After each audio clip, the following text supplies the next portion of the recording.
जायफोरा मोसौ फिसिदों एबा न'आव मोसौ दं बिथांमोना सांग्रां जा नङाब्ला नोंथांनि मोसौआबो गोमानो हागौ।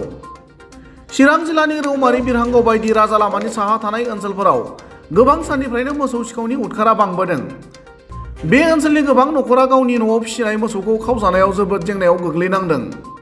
बेबादिनो थांनाय हरावबो मोसौ सिखावा रौमारि ओनसोलनि गयबारि गामियाव मानै मोसौखौ खावनानै लांबाय थानाय समाव गामिनि रायजोफोरा हमनो हायो। उनाव पुलिसा गारिजों लोगोसे सिखावखौ रौमारि आउटपस्टआव लानानै फैयो। हमनो मोननाय सिखावनि मुंखौ 50 बोसोर बैसोनि अमल बादशा होननानै मिथिहोदों। मोसौ सिखावखौ हमनो मोननाय खौरांखौ मिथिनाय लोगो लोगोनो रौमारि पुलिस आउटपस्टआव सिगाङाव मोसौ खावजानाय सुबुंफोराबो नुजाथिफैयो।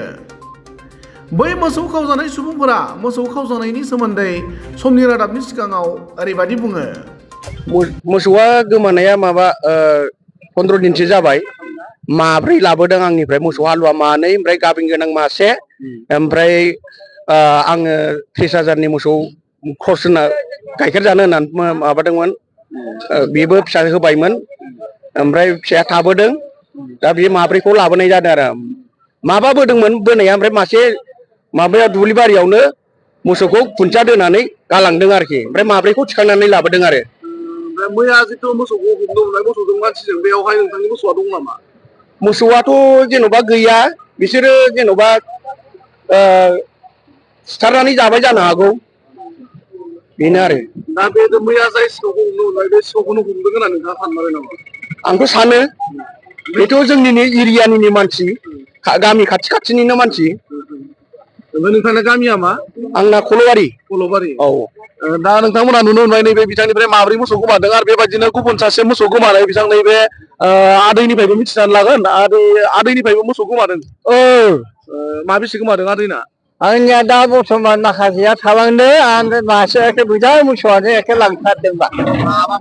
गामिया खल'बारिया। गोमानाया माब्ला गोमादों? गोमानाया 15 तारिखआव शुक्रबार गोलैना शुक्रबाराव। दा बे सिखाव मैयानि हराव हमनो मोनबाय। दा बे सिखावानो नोंथांमोननि मोसौखौ लांमारदों होननानै सानमारो नामा? दा जों आंनिबोथ' बिदिनो सानो जोङो दा नंगौना नङा आं मालाय माथो बुंनो रोंगौना।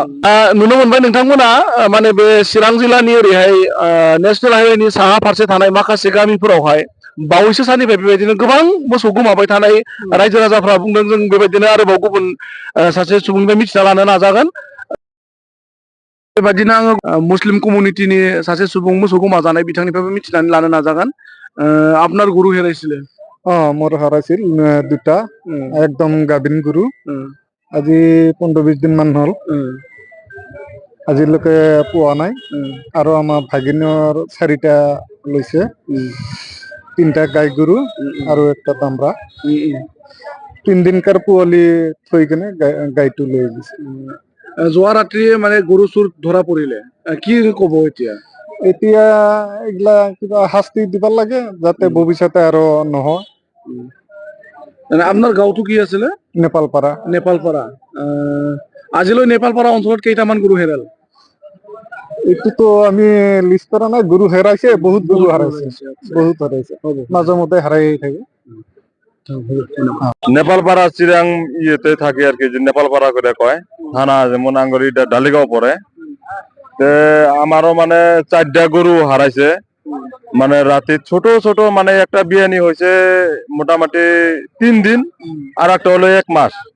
একটা বকন মানে গাই আছিল আর একটা দামরা, এই 4টা গরু মানে লয়ে গেছে। আর বেলেকের ঘরও তো মানে ওই 2টা এক রাতিতে 6টা গরু নিয়ে গেছে।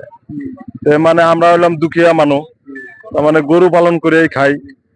মানে এরকম করে নিয়ে যায় যে মানে বহুত দুঃখ লাগে এরকম হওয়াতে। যোৱা রাত্রে গরু চুর ধরা পড়িলে কি কব? আমি এটুকু মানে পুলিশের নেতৃত্ব যদি গেছে ওমরা গিলা ভাল মতো তদন্ত করিয়া যাতে আমার গিলাও মানে ওলায়, মানে আমি এটু মানে খুঁজো আর কি। আপনার অঞ্চলত গরু হেরাই থাকে, প্রশাসনক কি আহ্বান জনাব? ডিউটির পক্ষ এইটো মই জানাও যে প্রশাসনটো মানে ভাল মতো কিবা ডিউটি করিলে আমার মানে গরিব মানুহগিলার অল্প মানে শান্তি মানে মিলে আর কি, এটু আমি বিচারো।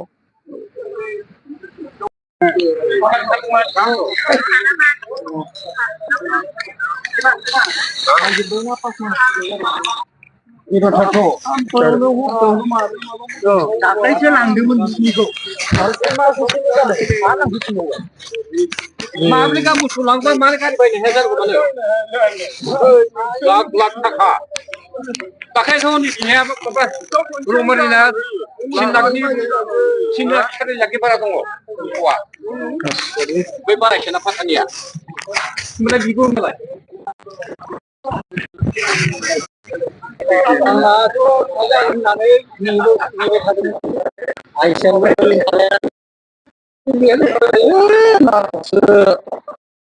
जों माने बिबारा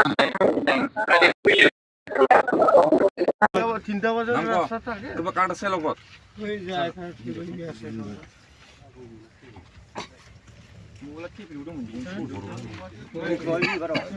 ইয়ার নাম তুলবা যাব রা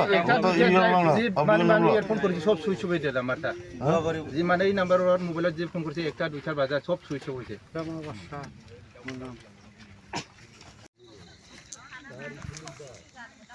हेलौ औ मोसौ खावदोंमोन नै गारिबो मोसौबो ओमफ्राय खारबाय गावसोर नै हाग्रा बारियाव ओरै मोसौ दलापाराथिं खानानै दोनफैदोंमोन थालिर बारियाव फिसाया मोसौ फिसा मासे गैया गारिया बैहाय दङ ज' बाजों थाबायनाय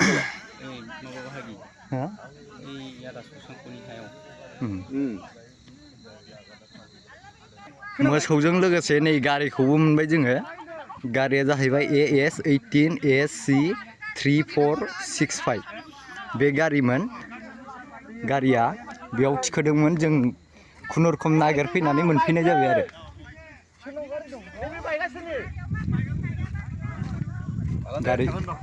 गारिया बेनो खारबाय माखासे पालसारजों दंमोन बाइकजों खाथिनि मानसिफोरा नुदोंमोन गारिया बेलाय माबायाव दङ मा होनोमोनलाय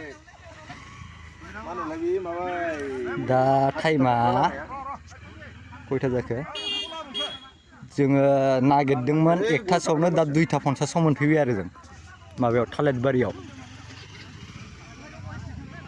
मालिकनि नामा माबालै